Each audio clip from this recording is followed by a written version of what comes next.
जय श्रीकृष्ण. श्रीमद भागवत दशमस्कंद. विषय दशमस्कंदाचे तात्पर्य. श्रीकृष्णाने 16,000 स्त्रियांशी विवाह केला. ह्या 16,000 कन्या म्हणजे वेदांच्या ऋचा आहे. वेदांनी परमात्म्याच्या स्वरूपाचे वर्णन खूप केले, पण त्यांना भगवत प्राप्ती मात्र झाली नाही.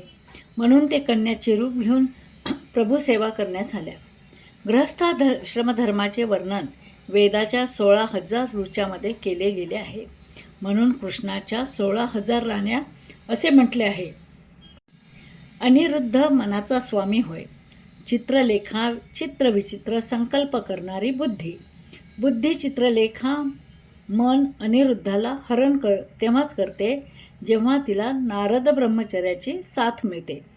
बुद्धी मनाच्या पलीकडे आहे.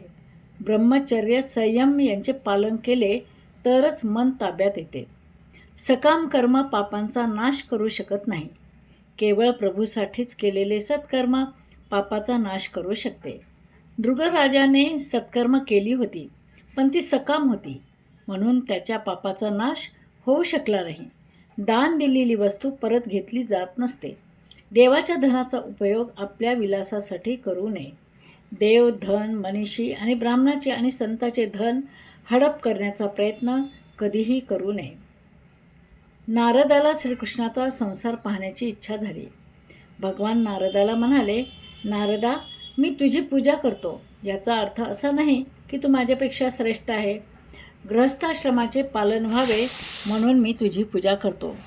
तसा तर तू माझा नातू आहेस. तुझा पिता ब्रह्मा माझा पुत्र आहे. या प्रसंगाने एक उपदेश मिळतो. भगवान गृहस्थासमोर आदर्श ठेवतात की संताचा आणि पवित्र ब्राह्मणाचा आदर करावा. ब्रह्मचार्याने गृहस्थाच्या जीवनात लुडबुड करू नये. गृहस्थाच्या जीवनातील व्यवहाराचे चिंतन केल्याने ब्रह्मचर्याचा भंग होण्याची शक्यता असते. पोरबंदरमध्ये राहणारा महाज्ञानी जितेंद्रिय निष्कांचन आणि परमपवित्र ब्राह्मण सुदामा आपल्या विद्येचा उपयोग भोगासाठी नव्हे तर भगवंतासाठी करीत असे. ज्ञानी व तपस्वी सुदामा घरी बसूनच श्रीकृष्णाचे दर्शन करीत असे, पण पत्नीच्या आग्रहावरून तो द्वारकेला जाण्यास तयार झाला. सुदाम पौष शुक्ल सप्तमीला द्वारकेला गेला. भगवंताने गरुडाला पाठवून सुदामाला आकाशमार्गाने द्वारकेला पोहोचविले, परंतु सुदामाच्या हे लक्षात आलेच नाही, कारण तो 7 दिवसाचा उपाशी असल्यामुळे 2 मैल चालण्यातसुद्धा त्याला रस्त्यात मूर्छा येऊन तो पडू शकला असता. भगवंतासाठी 10 कदम पुढे चालून गेलो तर भगवंत 20 कोस आपल्याकडे चालून येतो हे याच्यावरून दिसून येते. दरिद्री असणे म्हणजे अपराध नाही, तर दरिद्र्यात देवाचा विसर पडणे म्हणजे अपराध आहे. एकटा खाणारा दरिद्री होतो. गुरुकुलात गुरुपत्नीने दिलेले चणे सुदाम्याने कृष्णाला न देता एकट्यानेच खाल्ले होते, म्हणून सुदामाला दारिद्र्य आले. सुदामा प्रारब्ध कर्मानुसार दरिद्री होता. लौकिक दृष्टीने तर मुठभर पोहे त्याने भगवंताला दिले, पण सुदाम्याचे तर तो सर्वस्व होते.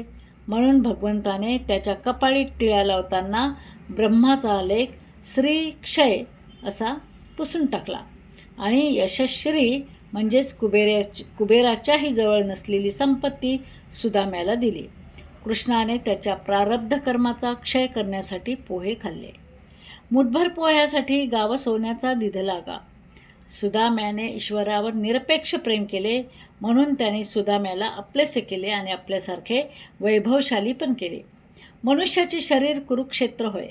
येथे निवृत्ती आणि प्रवृत्तीची युद्ध होत असते. या दोन्हीची इथे युद्ध होत असते. या शरीर रथावर दोर जो श्रीकृष्णाच्या हातात देतो त्याचाच विजय होतो. कृष्णकथा आम्हाला आमचे दोष पूर्णतः दाखवते. कृष्णकथेच्या श्रवणाने आम्हाला भजन करण्याची प्रेरणा मिळते. त्यामुळे आमची इंद्रिये शुद्ध होतात. गंगा स्नानापेक्षा कृष्णकथेचे स्नान अधिक श्रेष्ठ आहे. दशमस्कंदाच्या शेवटी सुभद्रा हरणाचे वर्णन येते. भद्र म्हणजे कल्याण करणारी. ब्रह्मविद्या सुभद्रा होय. अर्जुनासारखा संन्यास घेऊन तप करणाऱ्याला सुभद्रेची प्राप्ती होत असते. अर्जुनाने त्रिदंडी संन्यास घेऊन 4 महिने कठीण तप केले. ब्रह्मविद्येच्या प्राप्तीसाठी त्रिदंडी संन्यासी व्हावे लागते. प्रभूसाठी सर्वस्वाचा त्याग करणे म्हणजेच संन्यास घेणे होय. श्रीमद भागवत श्रवणाची 5 फळे आहे. 1. निर्भयता, निस्संदेहता आणि हृदयात प्रभूचा साक्षात प्रवेश, सर्वांमध्ये भगवत दर्शन आणि परमप्रेम. भागवताच्या प्रथम स्कंदाच्या श्रवणाने परमात्म्याचा दक्षिण चरण, द्वितीय स्कंदाच्या श्रवणाने वामचरण, तृतीय आणि चतुर्थ स्कंदाच्या श्रवणाने दोन्ही हस्तकमल, पंचम आणि षष्ठ स्कंदाच्या श्रवणाने दोन्ही जंघा, सप्तम स्कंदाच्या श्रवणाने कंबर, अष्टम आणि नवम स्कंदाच्या श्रवणाने प्रभूचे विशाल वक्षस्थळ या सर्व अवयवाचे दर्शन घडते. दशम स्कंदाच्या श्रवणाने प्रभूच्या मुखारविंदाचे आणि डोळ्यांचे दर्शन होते. एकादश स्कंद ऐकून श्रीनाथाचा वर उचललेला हात दिसला. द्वादश स्कंद ऐकला तेव्हा मला असे वाटले की श्रीकृष्ण मला दोन्ही हातांनी बोलवीत आहे. कथाश्रवणाच्या वेळी श्रोता किंवा वक्ता यांच्याकडून काही चुका जाणून बुजून वा अजाणता घडण्याचा संभव असतो. म्हणून 3 वेळेस श्रीहरये नमः, श्रीहरये नमः, श्रीहरये नमः असं म्हणा. मी भगवंताच्या दशमस्कंदाचे वर्णन करताना किंवा वाचताना किंवा सांगताना माझ्याकडून जर काही अनेक चुका घडल्या असेल तर भाविक भक्तांनो, श्रोत्यांनो त्या तुम्ही पोटात घ्याव्या, हीच माझी एक नम्र विनंती आहे. गोपाल कृष्ण भगवान की जय. कृष्णार्पणमस्तु.